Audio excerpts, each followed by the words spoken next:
وادی کشمیر اپنی فطری خوبصورتی کے ساتھ ساتھ صدیوں سے امن کا گہوارہ ہونے کے لیے دنیا بھر میں مشہور ہے۔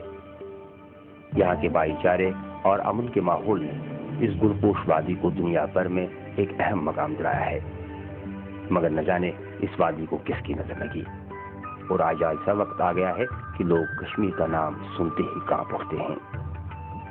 آخر یہ صورتحال کس نے پیدا کی، وہ سب لوگ بخوبی جانتے ہیں۔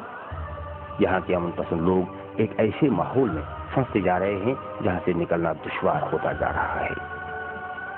چند مفاد خصوصی رکھنے والے عناصر نے پوری وادی کو اپنے ذاتی مقاصد کے لیے یرغمال بنا کے رکھا ہے۔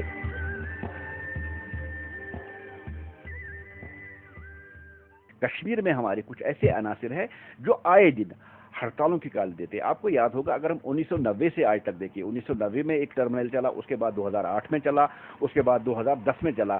میرے خیال میں جہاں تک مجھے بھی یاد ہے، میں بھی کشمیری ہوں، 26 سال سے میں بھی دیکھ رہا ہوں، ہزاروں کی تعداد میں یہاں ہڑتالیں کی کالیں دی گئی۔ حاصل کیا ہوا؟ زیرو۔ میں زیرو سے بھی آگے مائنس ہوا۔ ہڑتال سے کبھی کوئی مسئلہ حل نہیں ہوا، اور اگر کہیں اس سے کوئی افیکٹ ہوا ہے، یہ ہوا ہے کہ یہاں کا فیوچر برباد ہو رہا، یہاں کی اکانومی کریش ہو رہی ہے، یہاں کے بزنس ختم ہو رہی ہے، یہاں کے لوگ مختلف قسم کی بیماریوں میں مبتلا ہو رہی ہے۔ یہ اس سے افیکٹ ہو گیا ہے۔ اور آج جو کشمیر کی ہم حالات دیکھ رہے ہیں، کشمیر اس ریاست میں سب سے زیادہ خوبصورت خطہ تھا کشمیر، اور آج دیکھیے ہمارا یہی خوبصورت کشمیر جس کو لوگ جنت کہتے تھے، یہاں تک آ گئے کہ اگر جنت کہیں زمین پہ ہے وہ تو کشمیر میں ہے۔ اس جنت کو جہنم بنایا گیا۔ آئے دن ہڑتالیں، آئے دن یہاں کا وائلنس، اس نے اس حد تک یہاں کی معیشت اور یہاں کی نظام کو بگاڑ رکھا ہے۔ اور مجھے یہ کہنے میں کوئی اعتراض نہیں ہے کہ کچھ لوگ نہیں چاہتے ہیں کہ کشمیر میں حالات ہو، ان کی روزی روٹی اسی ہڑتال کے سہارے چل رہی ہے، اسی پہ وہ اپنی روزی روٹی سیکھ رہے ہیں، اور جبکہ ان کے بچے یا ان کی جو فیملیز ہے وہ باہر کے ابراڑ میں، کہیں باہر انڈیا کے دوسرے اسٹیٹس میں بڑی آسانی کے ساتھ لگژری لائف جی رہے ہیں۔ اور یہاں ایک جو ٹرینڈ انہوں نے کر دیا ہے کہ ہر 2 سال کے بعد، ہر 3 سال کے بعد ایک ایسا وہ موومنٹ لاتے ہیں کہ اس سارے کشمیر کو وہ مہینہ 2 مہینے کے لیے انرسٹ کرتا ہے۔ ایسے عناصر اپنے آقاؤں کو خوش کرنے اور اپنی دکانیں چمکانے کے لیے کشمیری عوام کو مشکلات و مصائب میں ڈال رہے ہیں۔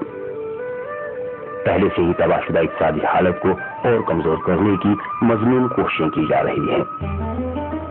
کشمیری عوام کے یہ دشمن خود تو آرام کی زندگی گزارتے ہیں، مگر عام لوگوں کی زندگی اجیرن بناتے جا رہے ہیں۔ جو لوگ ہڑتال کی کالیں دیتے آئے، آج ہی نہیں بلکہ پچھلے 30 سال سے جو ہڑتال کی کالیں دیتے آ رہے ہیں، ان کے بچے ابراڈ میں ہیں، باہر ہیں، ان کے بچے نہیں ہیں یہاں پہ پتھر مارنے کے لیے نہیں نکلے ہیں، یا ان کے بچوں میں سے کوئی مارا نہیں گیا۔ یہاں پہ اگر مارا جاتا ہے، یہاں پہ غریب کا بچہ مارا جاتا ہے، اور انوسنٹ بچے جو ہے ان کو استعمال کیا جاتا ہے۔ یہی آج دیکھ کے ہم چلیں گے، آج جو 7 سال 8 سال کے بچے جو پتھر مار رہے ہیں، ان کے پاس دماغ نہیں، چھوٹے بچے ہیں، معصوم بچے ہیں۔ اس لیے ان سے گزارش ہے، ان کے ماں باپ سے گزارش ہے، اپنے ان بچوں کو ذرا سمجھائیے، اور یہ بھی آپ دھیان میں رکھیں کہ جو ہڑتال کی کالیں دینے والے ہیں وہ ان کے بچے باہر ابراڈ میں بیٹھے عیش کر رہے ہیں، تو یہاں پہ غریب لوگ مر رہے ہیں۔ یہ بات سب کو سمجھنی چاہیے، اور آپ کی وساطت سے بات ہم سب اپنے کشمیر کے عوام جو بہن بھائی ہے، اپنے بچے جو ہے، سب تک یہ ہم پیغام پہنچانا چاہتے ہیں کہ مہربانی کر کے آپ سے ایک بار گزارش ہے کہ باشد کشمیری ہم بھی آپ سے گزارش کرتے ہیں کہ ہمارا کشمیر بہت پیچھے جا رہا ہے، نقصان میں جا رہا ہے، دن بدن نقصان میں جا رہا ہے، اس لیے آپ ہڑتال جو ہے اس کو بند کریے۔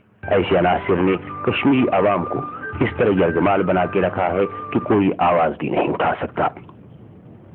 بے وجہ ہڑتالوں کی کالیں دے کر یہ عوام دشمن عناصر اپنے آقاؤں کو خوش رکھنے کے ساتھ ساتھ اپنی سیاسی دکانیں چمکانے میں تو کامیاب ہو رہے ہیں، مگر جب عوام سفارہ ہو جائے گی تو پھر ایسے عناصر کو لوگوں کے غضب سے کوئی نہیں بچا سکتا۔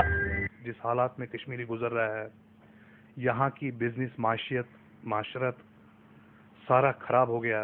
اسکول بچوں کا جو تعلیمی نظام ہے کمپلیٹ، یہ ویکیوم کیسے پورا ہوگا؟ آپ ٹورزم دیکھیے، کمپلیٹ افیکٹ ہو گیا۔ یہاں کے ٹرانسپورٹرز جو ہیں اس وقت قسم پرسی کے حالات میں بیٹھے ہیں، یہاں سے ان کو بینکس کی انسٹالمنٹس بھرنی ہے، یہ سیزن چلا گیا ان کے ہاتھ سے۔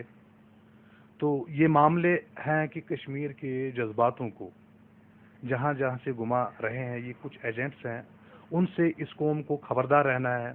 ہمارے بچوں کا جو ہے اس وقت سیکنڈ جنریشن اس میں انڈلج کی جاتی ہے، تو میری اپنے کشمیری بھائیوں سے یہی اپیل ہے کہ پچھلے دور میں آپ نے دیکھا بہت ساری ہڑتالیں ہوئی، حاصل کچھ نہیں ہوا. نقصان جو کچھ ہوا وہ کشمیریوں کا ہوا، چاہے سڑکوں پہ مکانوں کو یا سرکاری عمارتوں کو کہیں بھی نقصان پہنچتا ہے، یہ کشمیریوں کا اپنا نقصان ہے.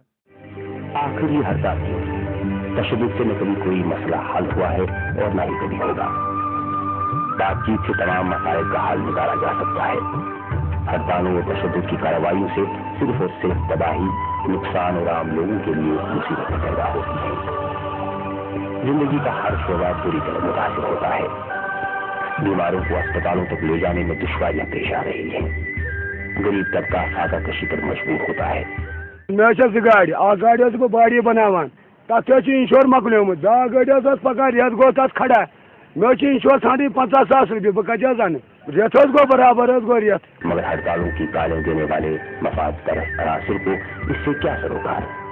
انہیں تو اپنی سب سیاسی دکانیں چلنی چاہیے، چاہے غریب عوام کا کچھ بھی ہو. ان کو اس بات کی پرواہ نہیں کہ وادی میں ایسے بھی لوگ ہیں جو دن بھر محنت مزدوری کر کے اپنے بچوں کو پالتے ہیں. اور جب ہڑتالوں کا فرمان جاری کیا جاتا ہے تو ایسے لوگوں کا کیا حال ہوتا ہوگا؟ کیا یہ خود غرض عناصر نے کبھی سوچا ہے؟